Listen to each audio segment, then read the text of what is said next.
Okay, shalom. Right, very interesting. We're going to be revealing secrets in this teaching, secrets that are hidden in the Talmud, for us to decode and really illuminate us with great wisdom.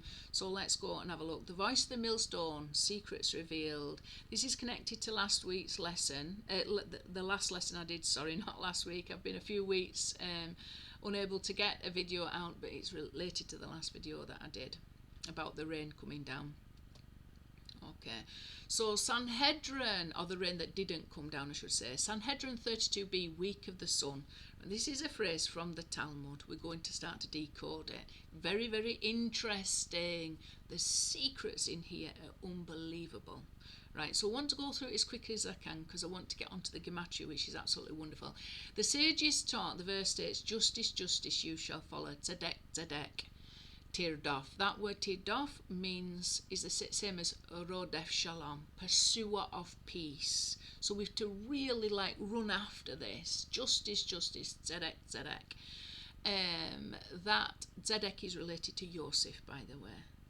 It's related to Yosef in the whole concept of Yesod. So therefore, Mashiach ben Yosef. So this teaches that one should follow the best, most prestigious court of the generation. For example, follow after Rabbi Eliezer to Lod and Rabban Yochanan ben Zakkai to Berar Chayil. Notice as we pull up the rest of this Talmudic teaching that this is repeated. Why is it repeated? You know, it's repeated because it's of extreme importance to us, and the context of what we're next going to read is of extreme importance. It's juxtaposed next to this whole notion of tzedek.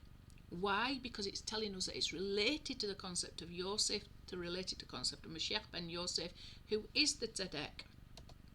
So what's this all about then? So as we went through last lesson, the sages taught when the Gentile authorities, which is Rome, issued decrees outlawing observance of the mitzvot, members of the Jewish community devised clandestine ways of indicating observance of mitzvot to each other. For example, if one produces the sound or the voice of a millstone in the city of Berne, this is tantamount to announcing week of the sun, week of the sun. There will be a circumcision. Now, bearing in mind there's no mention of circumcision in the actual Talmud, everything in bold is included in the Talmud, everything unbolded is commentary that's added. And the sages say this week of the sun can't possibly refer to circumcision because circumcision is an 8-day cycle and a week is 7 days. So it's not obviously related to circumcision. It's not related to circumcision. We'll see what it's related to. You've got to go and have a look at it in context. And in different parts of the Talmud, like Bava Batra 60b, it tells you what this is related to. Some call this festival here, the week of the sun, and some call it Yeshua ben. Yeshua the Son. So we know who it's relating to because other parts of the Talmud tell us, and we know the context because it's talking about mourning, the mourning of Jerusalem. We'll get there. If one displays the light of a lamp in the city of Berar Chayil, bearing in mind this is the place for Rabban Yochanan ben Zakkai, who's very significant when it comes to rabbinical Judaism. This is tantamount to announcing there is a wedding feast there. There is a wedding feast there. Okay. So there's loads of stuff in there. It's in my mind is just flicking the whole time I'm reading this now. Right, then we'll look at this in context again. We've got to ask, why is this repeated? So the sages taught, the verse states, justice, justice, you shall follow. This teaches that one should follow the sages to the academy where they are found. For example, follow after Rabbi Eliezer to Lod or Rabbi Yochanan ben Zakkai to Berar. So why have we repeated this? Why is this in the middle of this, and why is this just a repetition? You know, we're told that you've got to be very conservative with the use of words, so the fact that they've repeated it is telling us something in and of itself. It's saying that this is to do with Yeshua or the Mashiach, a justice, tzedek, Mashiach ben Yosef, but it's also possibly indicating a practice to do with gematria. Why do I say that? Because Moshe, according to the sages, all coded messages, by the way, is buried in the Gachon, the belly, as in the belly of the Nachash, the serpent, and it's referring to the letter Vav in that word Gachon, which is bigger than a normal letter Vav. It's double the size of the normal letter Vav written in the Torah. So there's sometimes big letters and sometimes small letters in the Torah, and this is an instance where there's a big letter. It's double the size. So the word Gachon, the Vav in the word Gachon, is spelt big. Sages say that Moshe's buried in that Gachon, that Vav of the Gachon. I've done this before. It's referring really to the Gihon River. This is in the Zohar, and it tells you that it's related to the Gihon River. The Gihon River was one of the rivers that came out of Eden. There was a river that came out of Eden, then it split into four heads. The first one was the Pishon, the second one was the Gihon. Okay, so we can see that it sounds like Gihon. Gachon, Gihon. The Gihon River represents the second level of interpreting the Torah. So the four rivers represent the Pardes, the four ways the Torah can be interpreted. Pishon is the Peshat. Gihon is the Remez, the gematria. Okay, so bearing in mind that you've got this gematria that's double, Moshe's buried in the Gachon, and this is the letter Vav of the word Gachon, the big Vav. And some of the sages say that big Vav that's double the size of the letter Vav in the normal size of the Torah, the normal letter Vav in the Torah, is a double gematria. So it's 2 times the letter Vav. So it would be worth 12 rather than 6. Normal letter Vav is worth 12. But it's the fact that it's double. You know, it's a double portion of gematria. We know that a double portion was given to Yeshua, and then we've seen this double use of this verse here that we know is related to Yeshua. Is related to Mashiach ben Yosef, that's related to Yosef. So we can start to think in terms of messianic ways, because we know the Gihon River is related to Remez interpretation of the Torah. We know Remez is related to gematria. This is going to come up later, because we're going to look at Kol HaTorah, what Vilna Gaon said, and how this phrase here all ties up to statements written in the Talmud and written in the book Kol HaTorah, the voice of the turtle dove. That's the book that tells us all the different aspects of Mashiach ben Yosef. Okay, it's all related anyway. We're going to go and break it down, but what I'm saying is that double repetition is somehow related to a double gematria, if you like. Okay, so the fact that it's completely repeated, and we know it's to do with Yosef. Where is Yosef buried, for example, as opposed to where is Moshe buried, and they're buried in the gematria, basically. That's what the overall interpretation is. When it says he's buried in the Gachon, he's buried in the gematria, and we may need to apply a double counting of the gematria in order to reveal all the truth that's hidden regarding the concept of Mashiach, of YHWH, which includes Moshe, which includes Mashiach ben Yosef, which includes Mashiach ben David. So there's something in that. I hope you're following with me. It's all mystical code-breaking stuff. It's all very interesting. So that's just the context. Right, so we've already read through this. This is just that middle part that mentions if one produces a sound of a millstone in the city of Burney. This is tantamount to announcing week of the sun, week of the sun. So we're going to have a look at some gematria now. So if we take this, what is actually written, the voice of the millstone in the city of Burney, week of the sun, comes to 1,544 plus 284, which comes to 1,824, 2 times 914.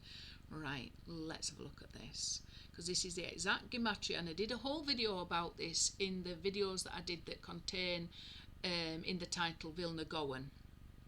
Okay, so the wisdom of the scribes will stink, and I think I even called it the wisdom of the scribes will stink. It was a long time ago now, going back over 2 years.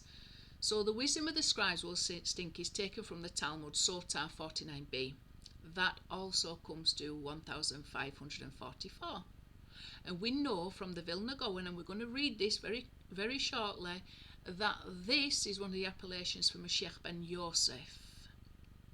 Okay, it's the 50th appellation out of 156. Why has he got 156? Because Yosef comes to 156. So does the word Zion, and it comes to 156, and they are related. The whole concept of Zion is related to Mashiach ben Yosef. Yerushalayim is related to Mashiach ben David.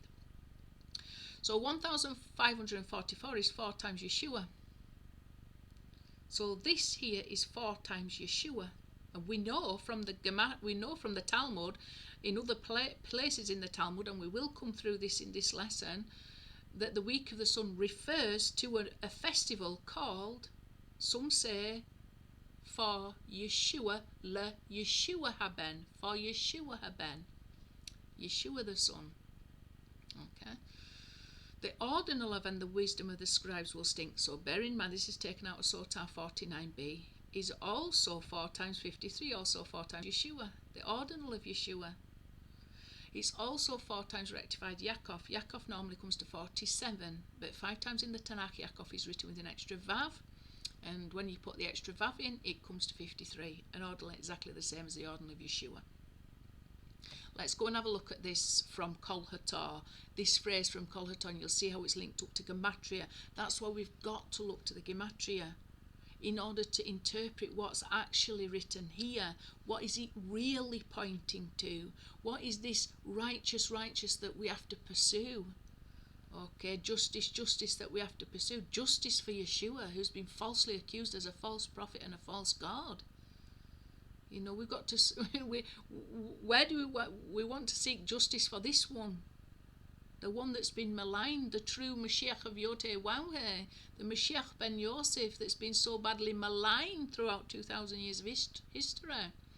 Okay, so let's go and have a look at this.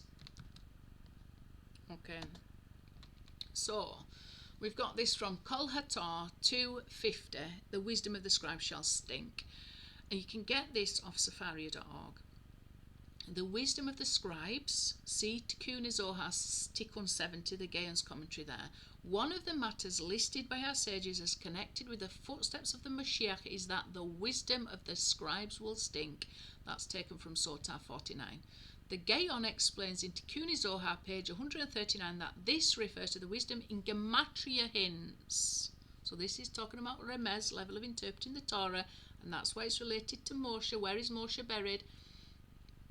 In the Gaon, and we know that that's related to gematria too, because it's related to the Gihon River. That's the river that represents the second level of interpretation of the Torah, which is Remez, gematria hints, and thus to the action and reasoning in Ecclesiastes 9:10, commentary of the Gaon in Tikkun Zohar, page 5, that are revealed by Mashiach ben Yosef, the action and reasoning. So there's mysteries in here. I just briefly did a gematria of this verse today. Unbelievable. It's another lesson, but it's unbelievable. It's talking about a unity between Moshe. It's talking about unity really between the Torah, the true Torah, the Torah of Moshe, that is the truth. Od Yosef Chai, Yosef is still alive, and En Od Milvador. So Yosef is still alive is the true Gospels, and En Od Milvador is related in some way to revelation of Mashiach ben David, the one stick that unites both concepts of the Torah of Moshe with the true Gospels that's possibly found at this time in exile within Islam. I've talked about this before. So these are the mission of Rabbi Eliyahu, the Vilna Gaon, the light of Mashiach ben Yosef, who, as is known, suffered greatly from derision regarding this.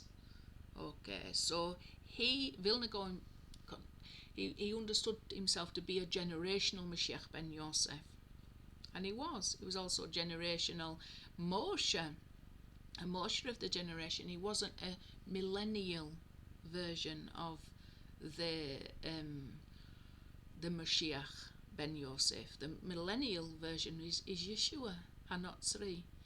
The millennial version of Moshe is Moshe himself. So there was an original millennial version, and then there's a generational version. Each generation of Vilna Gaon was the generational light of Mashiach ben Yosef, but he wasn't the millennial version. Got to be able to distinguish between that.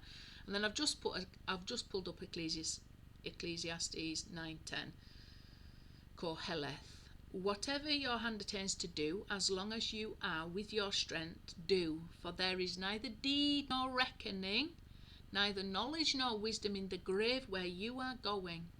Okay? And like I said, the gematria of this particular statement that is talked about here comes to a unity between all concepts of the Mashiach, and I will probably try and get that done at a different, hopefully this week I'll try and put it out. It won't take long just to go through. I can't do it in this lesson because it's an incredibly beautiful concept that's related to the 3 books referred to in the book Sefer Yetzirah. All interesting, wonderful stuff. Right, so now you've seen this, that this is related to the concept of Mashiach ben Yosef, and it's also referring to gematria hints. So we have to start to put it all together. And we know that Moshe is buried in the Gaon, which is also the gematria. Why do we not know where Moshe is buried? Because we're buried in our defects. Okay, so that's why people don't know where Moshe is buried. Why? Because Moshe was not actually defective. He was perfect. Okay, so we can't reveal where he's buried when we have it in our mind that he died in his defect. So the gematria reveals the perfection of the concept of Mashiach, the Mashiach of YHWH. Okay, so that's why we don't know where Moshe's really buried. But we have got hints, and we put all the hints together, what the sages have said, and we can start to figure out the perfection of the concept of Mashiach is revealed through the gematria. Okay, the truth of the Torah of Moshe is revealed through the gematria. The truth and the oneness of YHWH is revealed through the gematria. Okay, so this is all connected and it's all wonderful.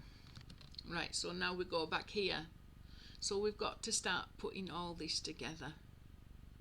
Okay, so what is the gematria revealing to us? Well, it's revealing to us that Yeshua is the Mashiach ben Yosef, who carries this appellation of the wisdom of the scribes will stink. He will cause the wisdom of the scribes to stink.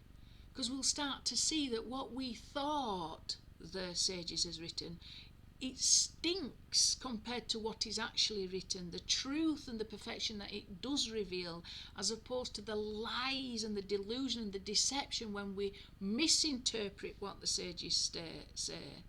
So the gematria exposes all our erroneous ways of interpreting the Talmud. What the Vilna Gaon says, this is the Talmud in exile, the Torah of Moshe in exile, the truth of the Torah of Moshe in exile. And we've got to start using the gematria to reveal the truth. Okay? Right, so I don't want to do that. So here we've got another where this is equal to this, which we know is 3 times the regular of Yeshua.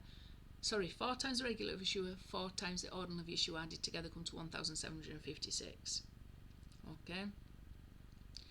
Yikach biyado et ha'esh wa et hama'achaleth.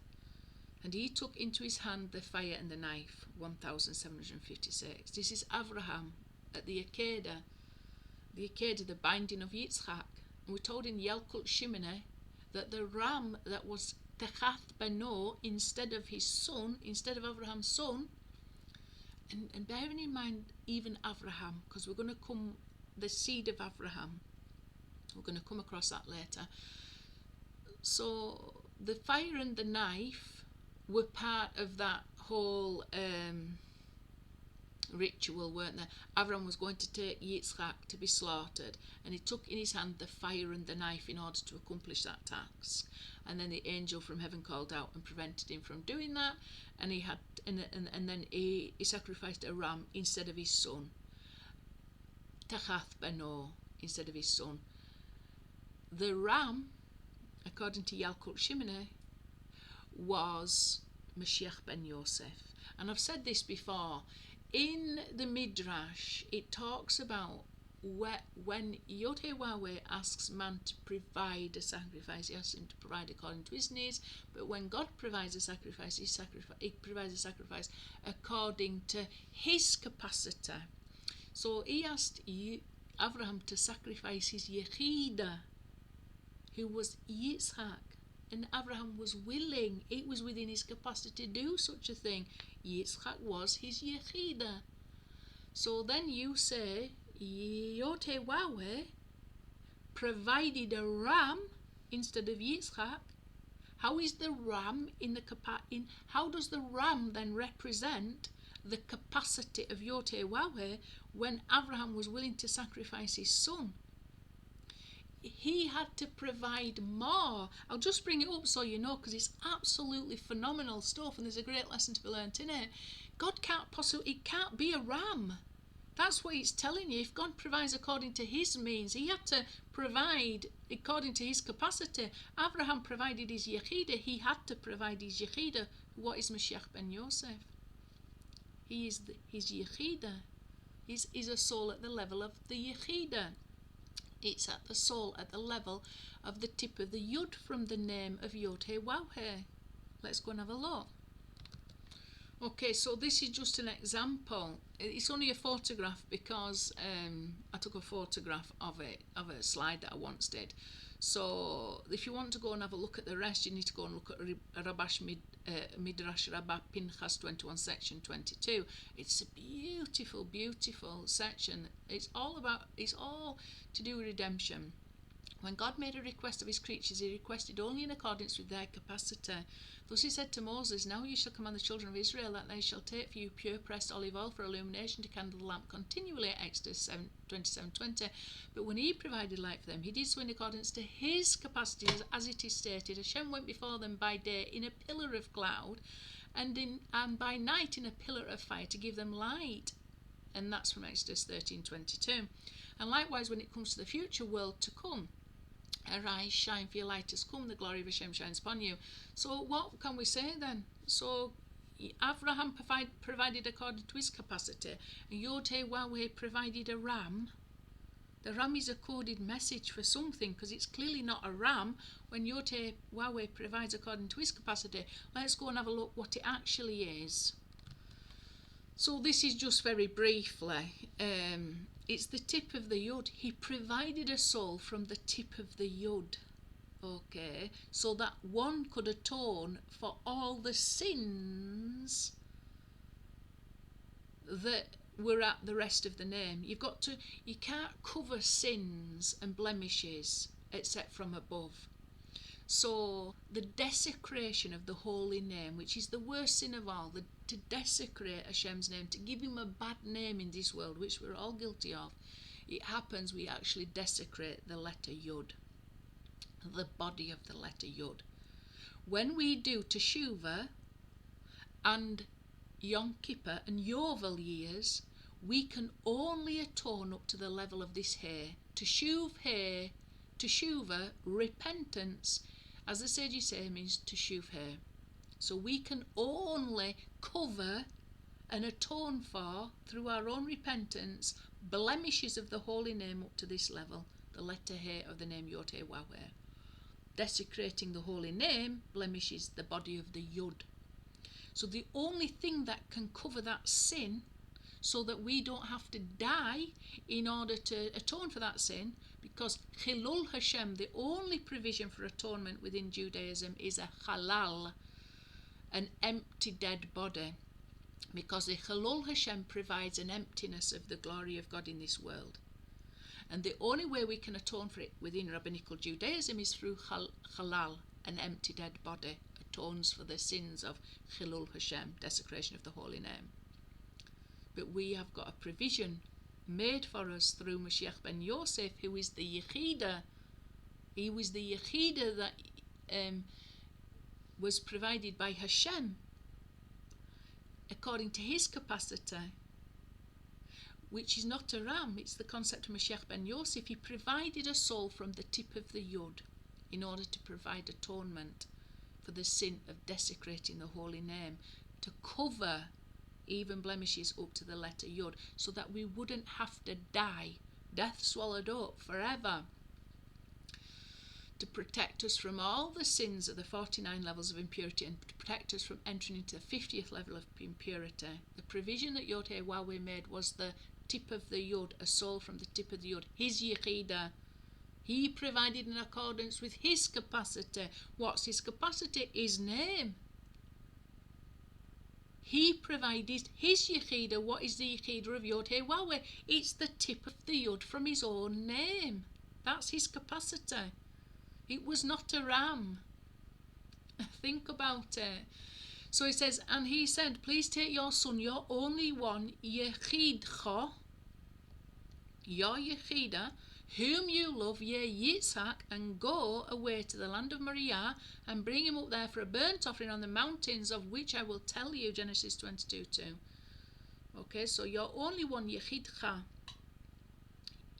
The word Yechida, by the way, has got a gematria 37. Yeshu, the name given to Mashiach ben Yosef as a curse, is also 37, exactly the same as Yechida. However, his soul provides atonement for desecration of the holy name. He provides atonement. Our repentance can only provide atonement up to there. So he provides atonement so that we don't have to die in order to be completely cleansed of all our sins.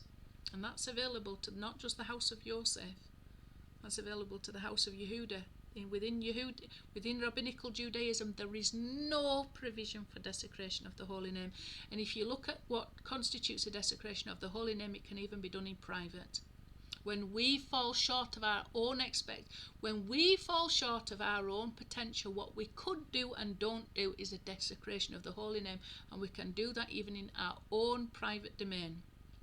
We don't have to do it outside, and there doesn't need to be witnesses for there to be a desecration of the holy name. YHWH made a provision. The provision was Mashiach ben Yosef. He provided a ram, Tachath Beno, instead of the son of Abraham. That son was Mashiach ben Yosef. That ram was Mashiach ben Yosef, and that's available to us all. Okay. So again, we've got this wonderful gematria that is pointing to us. You see this voice of the millstone, that is juxtaposed next to the concept of tzedek, that we must pursue, is related to this concept of the wisdom of the sages will stink. That is the actual gematria, which we're told by Vilna Gaon. That is an appellation from Mashiach ben Yosef. And then we're told, well, who is this Mashiach ben Yosef then? Clearly it's Yeshua. And then we've got this number. Well, exactly who is this Mashiach ben Yosef? Well, he was the ram that came instead of a Yitzchak, that he was going to slaughter with the fire and the knife. But instead, YHWH provided according to his capacity, which is from a soul from the tip of the Yod, in order to provide atonement for every single possible sin committed at every single possible level of blemish in his name. To atone, to cover. You can only cover from above. You can't cover the letter blemishes of the letter Yod when you only can perform teshuvah up to the level of the letter He. That doesn't cover, it's below. You can only cover from above. You can only atone from above. So it had to be a soul at the tip of the Yod in order to cover the blemishes. That was it, the body of the Yod. Okay, and the rod of Elohim in my hand. So this is very significant, and I've talked about it before. It's the whole concept of Metatron, which is the angel of the Lord that guides us through exile. When Mashiach is not fully revealed, we've got this concept of the angel of the Lord, and it's the angel of the Lord that guides the camp of Israel, in the wilderness and things like that.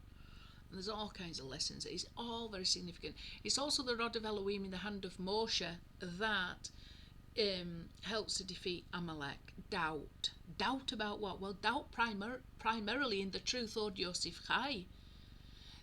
This is the truth that Amalek prevents Yaakov from receiving.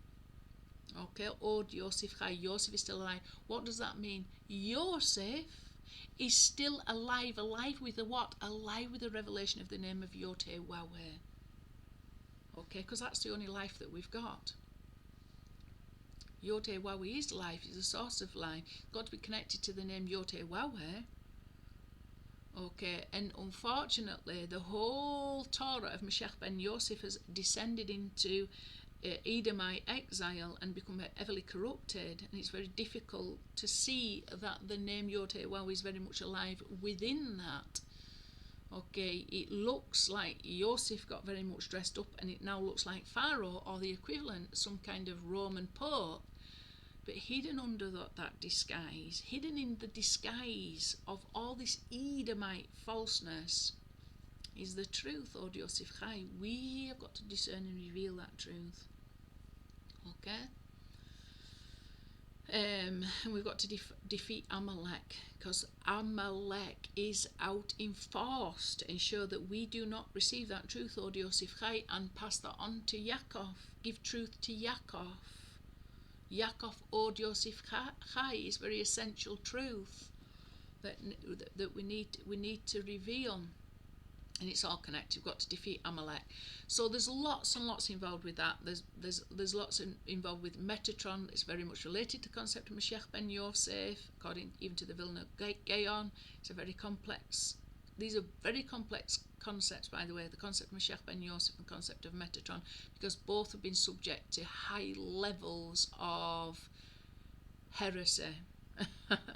They're very susceptible to duality. The concept of Metatron, the concept of Mashiach ben Yosef are so vast in at times to understand that it's very difficult to understand them clearly and still maintain the oneness and sovereignty of the name YHWH. It's very difficult. There's teachings within Judaism that are heretical, and teachings within Christianity regarding the concept of Mashiach ben Yosef that are very heretical, but there's also truth hidden in there. It's very difficult to understand, well, what is the truth and what is the lie, and to discern between them both. Okay, and even that, the rod of Halloween that turns into a serpent. So something that helps defeat Amalek also turns into a serpent. You know, a Nachash, which is the source of lies. There's all kinds of mystical teachings in that. By the way, the rod of Halloween, 116, the Mispah Gadol of it, 116 is exactly the same as the ordinal of Mashiach ben Yosef. That's also 116. So very, very complex. The whole concept of Metatron, very, very complex. The whole concept of Mashiach ben Yosef, very, very complex, and very difficult at times to discern. For you, with you is the source of life. In your light we see light. So with you, YHWH is the source of life, and in your light we see light. Whose light? We see the light of Mashiach ben Yosef. Here we go, look. Because it's got a Mispah Gadol of 2,786 plus an ordinal of 302. We had them together, it comes to 3,088, which is 2 times 1,544, 8 times Yeshua. So we see the light, we see this light in his light, the light of his name. Okay? And also this of 1,266 are the two words used to describe the two words that Yosef called out to the cupbearer that cost him 2 extra years in prison, and those 2 extra years in prison parallel the 2 millennia that Mashiach ben Yosef is suffering in Edomite exile with us in order to accomplish everything that needs to be accomplished in order to fulfill the will of YHWH, to bring about rectification that leads to us to create vessels of shalom that contain that YHWH desires to bestow upon us, which is a revelation of his oneness, sovereignty and authority, a revelation of the name YHWH. Okay, so let's just go and have a look at this 1,266. Okay, so this is another slide that I've done really regarding the whole concept of Metatron as well. Ushma Bakolo, you shall obey his voice. This is talking about the angel of Lord that's related to Metatron, that we shall not worship, or that we shall not replace YHWH with him. Okay, there's a whole teaching on that. I can't go in there, but the Talmud goes over that teaching. So it's exactly the same as this filled, ushma bakolo, and listen or to obey his voice, hear his voice. That filled is 1266. Also, and God said to Moses, Ahyeh asher ahyeh, I will be what I will be. And he said, so shall you say to the children of Israel, Ahyeh, I will be, has sent me to you. So the Mispah Gadol and the Mispah Gadol ordinal come to 5064, which is 4 times 1026. Okay? And here we have, let me just make sure I've got this right. Remember me and take me out. So if you add up the regular of both of them, they come to 1266, and we see that is the same as there here, 1266. It doesn't look like that's added up quite right, does it? Let's have a look. Okay, so this is with the one that we're looking at is the Mispah Gadol ordering, is the Mispah Gadol number. This 1266 is the regular of it. So we can see it's related to the two words of Yosef, and remember me and take me out. Like I say, cost him time in the it cost him time in the prison, 2 full years. There's all kinds of interesting stuff. 95 is Hamelech, the king. 82 is the ordinal of Mashiach ben David. That gematria comes up later. Adding together it comes to 177, which is the ordinal of Gan Eden. Sorry, the gematria of Gan Eden, if I remember. So there's all kinds of stuff. We're being prepared to be elevated back up to the level that we had in Gan Eden, and it's taking this time of exile with these two millennia that we are going through a process of rectification, and Mashiach ben Yosef is in exile with us, ensuring that we don't descend to the 50th level of impurity from which we couldn't return. Okay, also I've just noticed there you've got the 177 again, which is Gan Eden. Okay, so on the rod of Elohim in my hand. So we're obviously going through a process of rectifying us back to that status in Gan Eden. So as we can see, we've gone through this, and we've also had a little detour into this concept here, because it's very important. It's all linked into the concept of Mashiach ben Yosef and Metatron and this angel of the Lord and the rod of Elohim. Upon God rests my salvation and my honour. He is my rock. He is the rock of my strength. My shelter is in God. That's Tehillim 62:8. The only verse in Tanakh that is 1213. It's got an ordinal of 331, which is Ephraim. Add them together, 1544, 4 times Yeshua. Okay. So we've got even the concept of salvation there. Yish-i, my salvation. Okay, so it's all interesting stuff. This, the voice of the millstone, the gematria is absolutely pointing to Yeshua. Right, let's go and have a look at other places in the Talmud which mention this week of the sun. We've already had a look at that. So Bava Batra. I'm just going to go through this very, very quickly and just point out the context in which it is spoken about, to make sure that we're aware it's not talking about circumcision, it's talking about a very complex issue. The Bereta continues, and anyone who mourns, so we're talking about a time of mourning. We're not talking about a time of this, the rejoicing, like wedding festivals and circumcisions and things like that. It's talking about a time of mourning. And anyone who mourns for the destruction of Yerushalayim will merit to see its joy, as it is stated, rejoice with Jerusalem and be glad with her. All who love her rejoice for joy with her, all that mourn for her. Isaiah 66:10.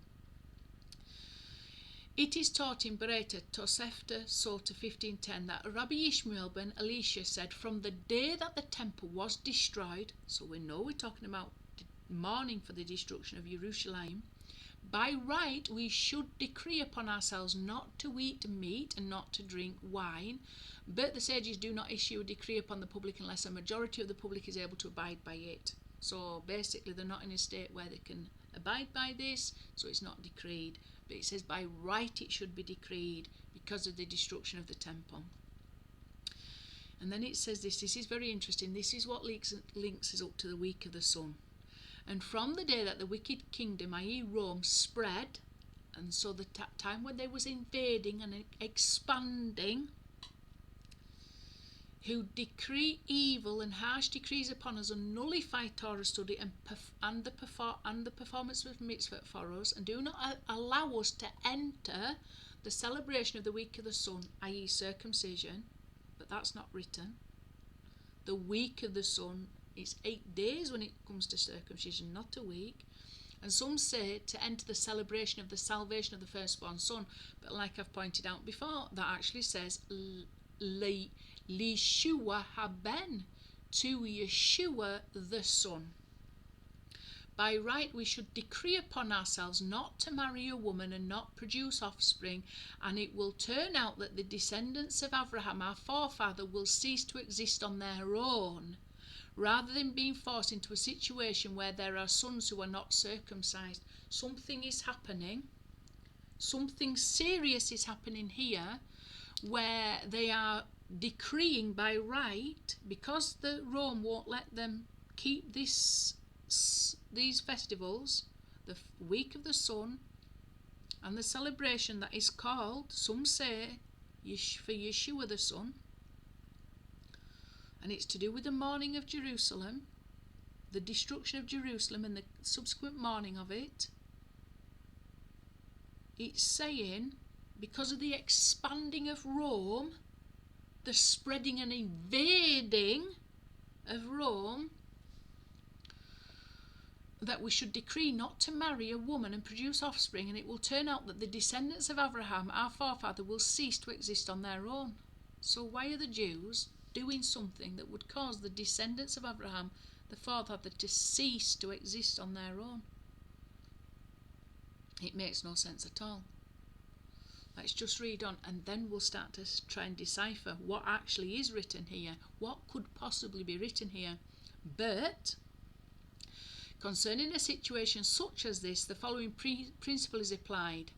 Leave the Jews alone. Well, it's actually leave Israel alone. This is bad interpretation, by the way, because I'm going to show you in another place within in another place of the writings of the sages, where it's a lot clearer to us what it's actually inferring here. And do not impose decrees by which they cannot abide. It is better that they be unwitting sinners who do not know what they are doing is improper considering the circumstances, and not be intentional wrongdoers who marry and procreate despite knowing that they should not. Right, this is mixed up, by the way. This is mixed up. But there's some things that we need to point out here, and then we can decipher what is going on here.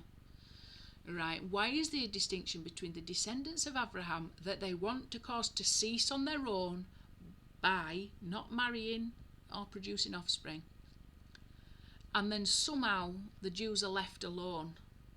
Right, it's unusual. It's unusual. Bearing in mind the context that we know this week of the sun is somehow related to Tzedek. Tzedek you shall pursue. It's the whole concept of Mashiach ben Yosef. Okay. And then we've got this. I want to show you one more slide that I think can give us some indication of what the sages actually believed this statement was. Bearing in mind it's got the saying, the first week of the sun, Yeshua haben, which is what we've just done the analysis of. We know that the festival of Yeshua haben in Berne is related to Yeshua. We've just done the gematria that's pointed out, and the wisdom of the sages will stink. So now we've got to start to bearing in all this in mind. What about this wisdom stinks? And what do we need to expose to reveal the truth that this lie is hiding? Okay? There's lots of things involved. I'm going to talk about one first, this bit here, Rome spreading. Okay, I recently listened to some teaching regarding the 9th of Tevet. The 9th of Tevet, if you go and analyse the teachings around the 9th of Tevet, a fast of the 9th of Tevet, it's basically teaching, and I'm not going to go through it in this lesson, but if you did some research on the 9th of Tevet, the fast of the 9th of Tevet, the whole teaching regarding that is that basically the Jews infiltrated the Messianic believers in Yeshua and led them to Rome. Okay, they wanted to separate them off from Israel, to leave Israel alone and separate them and take them to Rome, because there was obviously some practices in and amongst those believers that were compromising the keeping of the commandments and the mitzvot to some degree. So it was decreed that a man called Shimon HaKalpos, or some say Shimon HaKefa, Simon Peter, it's not the one that we understand within Christianity, apparently, according to the sages. I've got to do a whole teaching in this, so I'm not doing it. Basically, the Christian teachings that we have got today were some kind of infiltration by the Jews to lead off a certain sect of believers in Yeshua that possibly were corrupting, through their behaviour, were corrupting the whole idea of Torah and mitzvahs, false teachings. Right, so that is regarding the teachings of the 9th of Tevet. What according to the sages happened. Christianity was not started by Pauline Christianity. Pauline Christianity was started by the Jews, who was able to perceive a big problem occurring with the believers in Yeshua. Okay, so let's go back to this time. What is this telling us then? This spread of Rome. According to teachings that I have listened to, certain sages say that the reason why they decided to create this, infiltrate this the early believers, the Messianic believers in Yeshua, to infiltrate it and separate them off by taking them to Rome, like a Pied Piper, was because Rome by this time was sick. It got too sophisticated for the Roman belief system, the pantheon of Roman and Greco-Roman gods. And a lot of Romans began to convert to Judaism. So you've got examples of this. Onkelos, famous, like the high society of Rome started to convert en masse to Judaism. Okay, and then Yeshua came along, and obviously more and more were going through the conversion process into Judaism, and this was seen as a big problem. So not only did they want to split off, not only did they want to split off the believers in Yeshua, but they also wanted to give an alternative for all these Romans that was looking for something more than the Roman gods that they had at the time. So this was partly to do with taking the believers, we can assume it's the Pauline believers, to Rome, because that's who went. The Jamesian believers, so there was two camps, where there was the sort of like the camp of Paul and the camp of James, Yaakov, who was much, the Church of Jerusalem, much more adherent to the Torah and the mitzvahs. Okay. And Pauline Christianity became like the Roman Christianity that we know today. So there was a separation, even between the believers in Yeshua, between the Pauline believers in the Yeshua and the Jewish believers in Yeshua. So at that time, a lot of Romans was converting, and this was seen as problematic. They didn't want the whole house of Israel to be diluted by all this Edomite influence, this Asaph influence. So that is, according to some of the sages, is why they infiltrated the early movement through this man called Shimon HaKalpos. And then the teachings that became the New Testament were used in order to create that separation between Jewish people and this new sect within Judaism, believers in Yeshua. That was already two camps as well, because you had the Pauline influence and you had the Yaakov influence. Okay, so it's getting complicated. So when it's saying Rome spread, invaded and expanded, it could simply mean into Judaism, and they could see this as a problem. This was because there was negating the mitzvah. We can see through how Paul's influence, the Torah and the mitzvah, began to be negated within Judaism itself, a sect within Judaism. They needed to separate this out. We know it's something to do with Yeshua. And this is all stuff that you can get this. You can get this on podcasts by Rabbi Ziv Leff, and that's available. And all his teachings to do with Arbanel's commentary on Pirkei Avot. It talks about this fast of the 9th of Tibet, and he mentions the names of the sages that say this is why this split had to happen.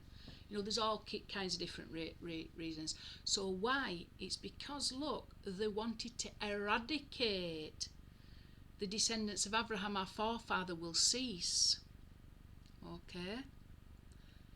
Who is Rome? The Romans are descendants of Abraham. Okay, the descendants of Abraham, but they're not Israel. So we've got a distinction here between the descendants of Abraham and Israel. And basically, they're wanting this whole influence to cease to exist on their own. So they're going to decree to them, don't bother marrying and having children because of the horrible destruction of Jerusalem. By right we should decree upon ourselves not to marry a woman and not to produce offspring, and it will turn out that the descendants of Abraham, our forefather, will cease to exist on their own. Okay? So it's basically saying don't bother even marrying. But who's it saying it to? Is what they're wanting the descendants of Abraham to cease to exist. But they're not wanting the Jews to cease to exist. Leave the Jews alone. Okay? So, like I said, the descendants of Abraham is Esav. It's also Ishmael. Who believes, which religions believe in Yeshua HaBen? Yeshua, the Son. Well, it's Christians and Muslims. It's Esav and Ishmael. They both believe in Yeshua in different ways, but they both believe in Yeshua, and they are both Abraham's descendants. Okay, so in which religion was not marrying and not having children promoted? It wasn't promoted within Islam, by the way. It was promoted in Pauline Christianity. Not the two aspects of Christianity, James and Paul, split. So James went on to basically influence Islam. You can trace the influence of James Yaakov within Islam. I've done teachings about that before. And if you was really serious about it, you can find out about Muhammad's influence, where it came from. It came from Christians. The Quran, the original text of the Quran, was written by believers in Yeshua. It was wrote down by believers in Yeshua. The believers in Yeshua, from a Jamesian perspective, were definitely big influences within early Islam. Okay, that can be easily found out. I'm not just talking about that. So James went on to influence what would then become Islam. Paul went on to influence what would become Christianity. Okay, so you've got a much more what I would say a much more authentic understanding of Yeshua within Islam than what you do have within Christianity, Pauline Christianity. Okay, because but there is a lot of truth in it. It's a very complicated concept, like I say, the concept of Mashiach ben Yosef and the concept of Metatron, very difficult to discern. Okay, so let's get this right. So there you got the descendants of Abraham that need to be separated from Israel, and that's how it was accomplished. One went one way, get to Rome, and then obviously, the believers in Yaakov did not want to go follow the believers to Rome. So then you've got like a different church growing up, like the Ebionites and things like that would then later on go on to influence Islam. Right, I've got something else to talk about, haven't I? let's go and have a look at another. So you've got this separation basically caused by maybe Rome expanding, wanting to become Jewish because they'd got sick of the Roman gods and they realised this is nonsense. You know, they'd become more mature, more sophisticated. That's why it started off with the Roman, high up in the Roman world, you know, people like Onkelos and things like that. So then, by them wanting to spread into, abandon their own gods and join towards Judaism, but then there was creating problems that then needed to be separated from Israel. So the Jewish people devised a way to create that separation. Okay, and this is all what you can get from within Judaism. What I'm speaking about now is stuff that I have researched within Judaism, and specifically regarding the 9th of Tevet. The fast of the 9th of Tevet reveals all this. The book of Toldoth Yeshu reveals all this. Okay. So let's go and have a look at another place where this is written but slightly different, to give us some example, to give us some idea of what went on. And we've got this from Ein Yaakov, the Glick edition, Bava Batra 3. Basically says this. It's going over what we've just done, but the English is not actually brilliant, but it helps us to understand what they was trying to accomplish. It says, there is a Bereita. Rabbi Yishmael ben Elisha says, from the day when the temple was destroyed, it would be only right we should take upon ourselves not to eat meat, not to drink wine, but we must not impose a restriction on the public unless the majority of the public can endure it. But from the day that the Roman government put evil decrees upon us, suspending us from studying our Torah and observing its commandments, not permitting us to circumcise and to redeem our firstborn son, it doesn't say that. It says not to gather for the festival of the week of the sun, or some say for Yeshua the Son. Okay, so it's not written actually this, what is here, but then it goes on, it says the rest of the English, it seems to be a better interpretation. It would be only right we should take upon ourselves not to marry and have children, so that the children of Abraham would be destroyed by themselves, bearing in mind that's the Edomites and the Ishmaelites. But leave Israel, let them do as they please, as it is better they should sin unintentionally than intentionally, should this be ordered. So basically there's a lot of problems with this. Why would sages decree upon Israel not to have children when clearly the Torah is opposed to this? Because when Pharaoh decreed the death of the firstborn, Amram, Moshe's father, divorced from Yocheved according to the wisdom of the sages, and Miriam the sister said, you are worse than Pharaoh, because Pharaoh only decreed the boys would die, and yet you have decreed that both boys and girls, you know, because they divorced, everybody else followed suit and divorced their wives, so there was no children being born, just so that the sons wouldn't be thrown in the Nile.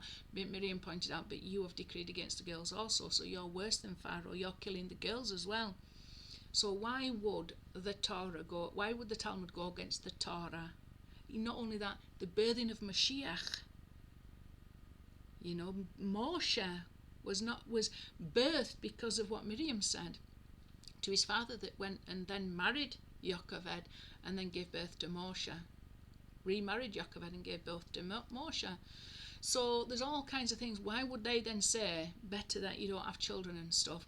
Who was this teaching ultimately passed to? It was passed on to Roman Catholicism, because we've got teachings within Christianity that we know now is infiltrated teachings in order to create a separation between Israel and the descendants of Abraham, to lead them off into Rome, to keep them separate in some way, to leave Israel alone. Okay, and so that they would sin unintentionally than intentionally. Okay. So you've got a lot of complications involved with this, haven't we? That need to be detangled, need to be interpreted in a good way. Okay, so men were busy doing what men do. Let's just go and have a look at the verses where it says about not marrying. Okay, so I'm just going to quickly go through this. These are the verses in the New Testament that are talking about not marrying. And Matthew 19:10, and it's talking about, divorce and things like that. It says, the disciples said to him, if the relationship of a man with his wife is like this, it is better not to marry. Okay, so you're bearing in mind that these are infiltrated teachings. We don't know what concepts are true, and we don't know what concepts are false, but we can understand from this that possibly this separation was for those who are descendants of Abraham and not for Israel. Okay, and anybody who was of Israel and knew the Torah would know that to decree not to marry is not a good thing. Right, now concerning the things about which you wrote, it is good for a man not to touch a woman, so 1 Corinthians 7:1, 1 Corinthians 7:28, but if you marry you have not sinned. This is hardly encouraging, is it? And if a virgin marries, she has not sinned, yet such will have trouble in this life, and I am trying to spare you. So again, this is not for the children of Israel, because we are told by Torah you had to marry and procreate. So I hope you can understand where this got to be a separation between the children of Abraham and the children of Israel, Bnei Israel. And this came via the New Testament, the Pauline epistles. These are from Paul, and maybe possibly corrupted understanding of what Yeshua said. So then both he who gives his own virgin daughter in marriage does well, and he who does not give her in marriage will do better. And then that's from Hosea. I'm not going to go through that. These are just verses I pulled up that discourage marriage. Okay, but this I say, brethren, the time has been shortened, so that from now on those who have wives should be as though they had none. So again, marriage from a Pauline view is definitely not encouraged, is it? From a Pauline perspective, from this one that, let's get all these Edomites over to Rome, and let's get all these Edomites that have influenced Judaism separated off from us, and let's carry them away like the Pied Piper to Rome. And by the way, tell them not to marry because we don't want them breeding. There's enough of them already. That's what it's looking like happened. It doesn't look like there was enough distinction between the true believers that were Jewish, the true Bnei Israel. But you've got to also understand, did the true believers in Yeshua become, like the Ebionites and the Jamesian church, the Jerusalem church, as opposed to the Roman church? But then what happened to them? They became Islam, because you can see that there was not enough discernment, shall we say. Let's go back. So then you've got to say there wasn't enough discernment went on between the true Bnei Israel that believed in Yeshua, because Yeshua was the Mashiach ben Yosef. Okay, and then this goes back to the fact that then this festival becomes it's a festival of mourning. The fact is that it happened after Tisha B'Av. We're told the context from the day when the temple was destroyed. So we know when was the temple destroyed. The temple was destroyed on Tisha B'Av. At this point, Yeshua must have been revealed to the sages as being the Mashiach, because there's other parts where we're told that the sages definitely attended this festival called Shavu Haben, and as some say, for Yeshua the Son. The sages definitely attended this festival that has been now translated as a festival of circumcision. It's very clear that it was related to the mourning of Jerusalem after its destruction. Okay, and to me, and the rest of the context in which you can understand this, there's other parts where it talks about, the collection of bones and stuff. So it's definitely not to do with circumcision. It's to do with something to do with mourning and destruction. And to me, this particular festival is to do with the mourning, the week of mourning for a son.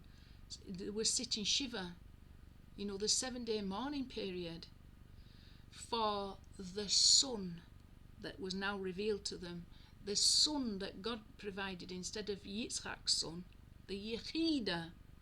Okay, we're not talking about a literal son. We're talking about a level of soul that's equivalent, that we would call the Son of God.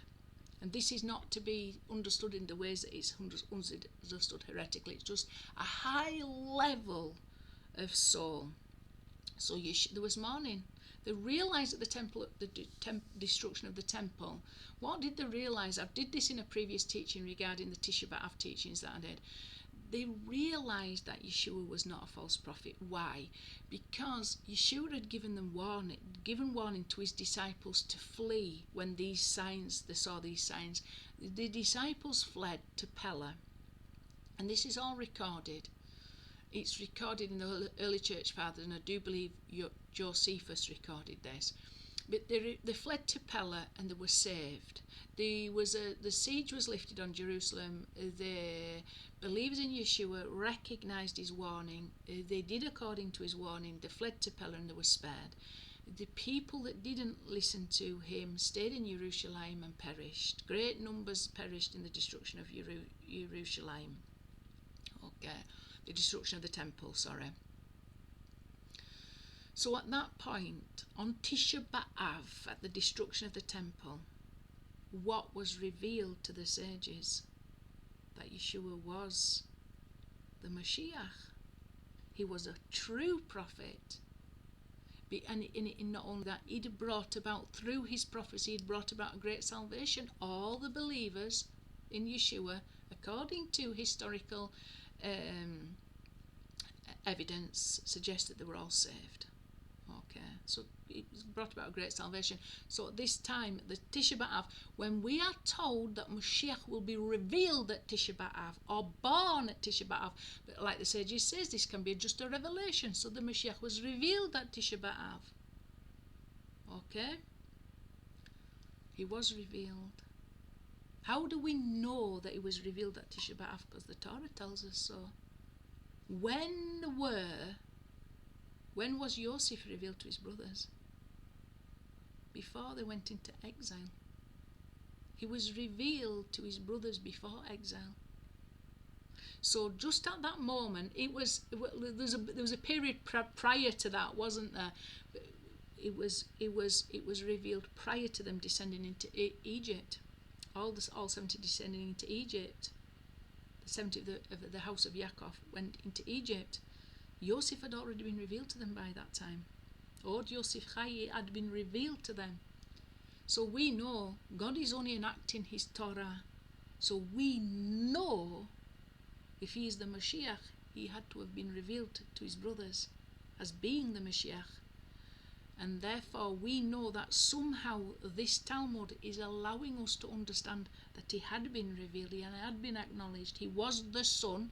They was keeping a festival of mourning for this Son. As some say, it's Yeshua the Son.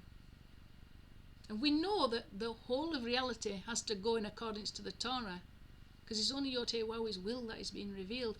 Even if men are evil, and the reason why they separated the believers off was for evil reasons, God's reasons are for good.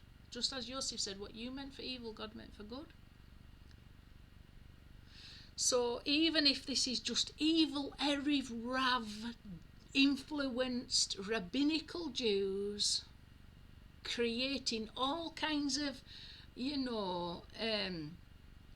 intrigues and, all kinds of imaginations to keep themselves pure and clean, or whatever imagination that they could come up with, doesn't matter, because ultimately it was what YHWH was doing that mattered. Okay? And like I've said before, what was YHWH trying to accomplish? He was fulfilling his Torah. And part of that fulfilling the Torah, we know when Yaakov sent his camp against Esav, he split the camp in two. What did YHWH do when he sent his camp of Israel in against Esav? He split it into two. So all this has accomplished that. He split it into the house of Yehuda and the house of Yosef. Okay? He split it into the Torah of Moshe and the Torah of Mashiach ben Yosef. So all this goes linked, it's all linked together. There's possibly something else that I wanted to talk about. It's gone out of my mind. Just let me I'll have a moment to think. Yeah, so it's clear from here that the sages knew who the Mashiach was. It was revealed to them. It's clear because it had to be revealed to them prior to exile. Why? Because the Torah revealed Yosef to his brothers prior to the descent to Egypt. And this is telling us that that revelation occurred at when the temple was destroyed, Tisha B'Av, exactly when it was meant to occur. Mashiach is not going to be born on Tisha B'Av. He was already born and revealed on Tisha B'Av, the Tisha B'Av, prior to us going into Edomite exile. And it was all left. The camps then had to be split because we was literally going into Edomite exile, regardless of what men were doing. You see, when you read this, you think, this is awful, infiltrating this movement, creating Paul and all his false doctrines, telling them not to make. It's all evil. It's all evil at one level. On the surface, it's evil. Everything men does on the surface is evil. But what YHWH is doing underneath, in a hidden way, is for good.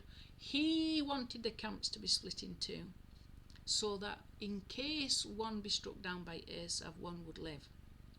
What were the camps carrying? One was carrying the Torah of Moshe, which is a revelation of the name YHWH within the letter of the Torah. That was the house of Yosef, house of Yehuda. And one was carrying the name as revealed above the letter of the Torah. That was the Torah of Mashiach ben Yosef, a higher level of Torah. The Torah that atones even for the highest level of sins. Why? Because the lost house of Israel, the lost house of Yosef, were subject to higher levels of exile. They was in the absolute filth. By this time, Israel had been in the nations a long time. They descended to the 49th level of impurity, and they had no merit according to the Torah, so they had to be given a revelation of his name above the letter of the Torah in order for them to be saved. And that message came to them via Mashiach ben Yosef, and the true gospel of Yeshua HaNatzareth. Unfortunately, that got dressed up. You have to dress it up. Why? Because you're going into high levels of exile. You need to do it all in a very hidden way. So what's on the surface is wicked, but what's underneath is hidden. YHWH is hidden in all that. He conceals himself. So we entered into Edomite exile in order to gather in the lost of the house of Yosef and to preserve the name of YHWH in both camps. It's all wonderful. I could talk about it a lot because I can see what has gone on now. Why can we see what's gone on now? Because we've got hindsight. We've got 2,000 years. We're at the very end of exile, where the truth can start to be revealed. Where do we get the truth from? Well, we have to look at the lies. We have to look at the way man has worked throughout history, the evil man has done, and then from that see the hidden way God has worked in order to fulfill the true Torah that has been fulfilled. His Torah that has been fulfilled through all this. But we also need to get to that place where we're bringing unity between the brothers, unity between Yosef and Yehuda. We need to start to see the unity from the very things that create the separation. We go back to the places in the Talmud, the places in the New Testament that create the greatest amount of separation between Yosef and Yehuda, and somewhere in that big light we'll find the big light. What is the big light? How YHWH is actually been fulfilling his Torah perfectly in a hidden way through all the evil doings and thinkings and sayings of men. Okay, what you meant for evil, God meant for good. Okay, let's go and have a look at some. I hope I've come across in a clear enough way, because there's a lot for me to think about when I'm looking at this. It's just endless. I could go on and on and on. I've got to really just try and tie a lot of loose ends up, and then just show you history, the real history that we've been living, and say, can you see the perfection of the Torah that has been enacted even through all this evil that man has done to create nothing but separation, death, separation, hatred, and ultimately we've got to go to the places and the teachings that create all that and create light from the darkness, good from the evil, life from the death, love from the hatred. Why? Because we see that it's only YHWH and nothing else beside him. Despite everything that we have been doing to the contrary, there's only YHWH and his will being fulfilled in this last 2,000 years, and man has not been able to prevent that at all.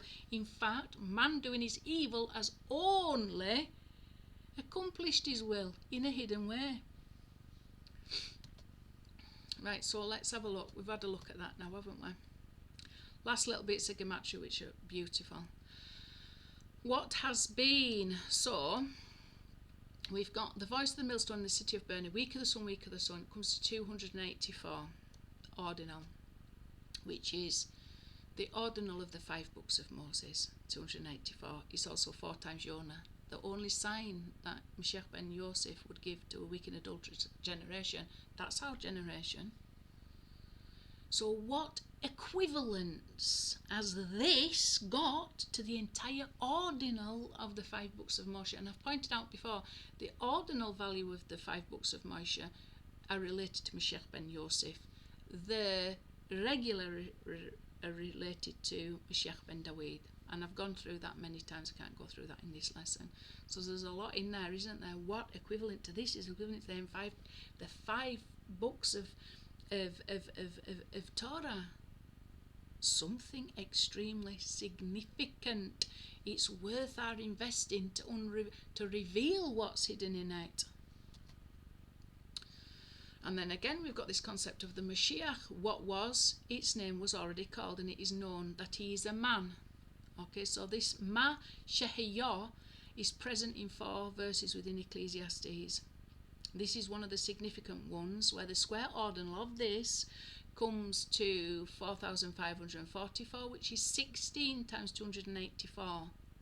Okay, this is related to Moshe. I'll go and show you why. First of all, before I forgot to go through this, it's really difficult to keep all these concepts rolling in my mind. You know, I'd have to write endless amounts of text down on the PowerPoint, and I just can't keep on top of it because it's so many threads all come together at once. I just wanted to point out this. Why were they mourning? Because they'd been instructed in Zechariah to mourn. Okay, so you've got this one. Let's just bring it down a little bit. And the Lord shall first save the tents of Yehuda, so that the boasting of the house of David and the boasting of the inhabitants of Jerusalem shall not increase over Yehuda. So who were the first that were saved? It was Yehuda. Yehuda was first saved. And on the day the Lord shall protect the inhabitants of Jerusalem, and the weakest of them shall be on that day like David, and the house of David shall be like angels, and the angel of the Lord before them. So the angel of the Lord is a concept related to Mashiach ben Dawid, related to Metatron. And it shall come to pass on the day that I will seek to destroy all the nations that come upon Jerusalem, and I will pour out upon the house of David and upon the inhabitants of Jerusalem my spirit of grace and supplications, and they shall look to me because of those who have been thrust through. Okay, that's one interpretation of it. It doesn't always read like that, by the way. I think Chabad have taken liberties here. And they shall look to me of those who have been thrust through with swords. Look to him who has been pierced, and they shall mourn over him as one mourns over an only son. Okay, and shall be in bitterness, therefore, as one is embittered over a firstborn son. And there shall be great, and on that day there shall be great mourning in Jerusalem, like the mourning of Hadadrimon in the valley of Megiddon. Okay, so we know that there was this mourning going on, and we know the Talmud is related to the mourning of Jerusalem, you know, and all this, and mourn over what? Mourn over one as one mourns over the only son, and shall be in bitterness. And what's that word? Hayochid. Hayochid, as in the only, the Yechida. So they knew, this is what I mean, they knew who he was by the Tisha B'Av, but it all had to go into concealment. He had to have been revealed to them, because the Torah indicates that Yosef was revealed to his brothers before they went into exile, Edomite exile. So we know what has happened in reality has followed the Torah of YHWH, because the Torah of YHWH is perfect. It will be fulfilled. It has been fulfilled. And we've got evidence written by our sages that it has been fulfilled in exact accordance to Torah. Okay? It's all wonderful stuff. Okay, so now let's go and have a look at these 4 verses in Ecclesiastes. We're going to round this up very soon. It's all incredible stuff. There's a lot to think about. It's wonderful. Okay, so these are the 4 verses. You've got the one that we've just been looking at, Ma Shehiyah. What was its name was already called. So that there is equivalent to, and it is known that he is a man. So that's related to the 284. That is the 5 ordinal gematria for the 5 books of Torah. But then you've got Ma Shehiyah here, Ecclesiastes 1:9. What has been is what will be, and what has been done is what will be done, and there is nothing new under the sun. This refers to the fact that Moshe came the first Redeemer, he will come as the last Redeemer. Ma Shehiyahu, the initial letter spell Moshe. So this is the concept that the sages say the first Redeemer is the last Redeemer, and we know through gematria that Moshe is Yeshua. Excuse me. Okay, so we know that he's the Mashiach. Okay, and you've even got this, well anyway, let's not go into too much details, but you've got the Ma Shehiyah, that's the Ma Shehiyah here, and then you've got another Ma Shehiyah, that which is already done and that which is destined to be already was, and God seeks the pursued. So again you've got this nidrof, like we had tzedek tirdof, pursue. Righteousness, you shall pursue. We've got that again. You've got to pursue righteousness. And what was far off, and it is very deep, who can find it? So the Ma Shehiyah is after the first word, which is far off. Far off, Ma Shehiyah were a mock mi yim tza'enu. Who can find it? So that's how it's connected. It's very messianic. That's what I'm trying to indicate.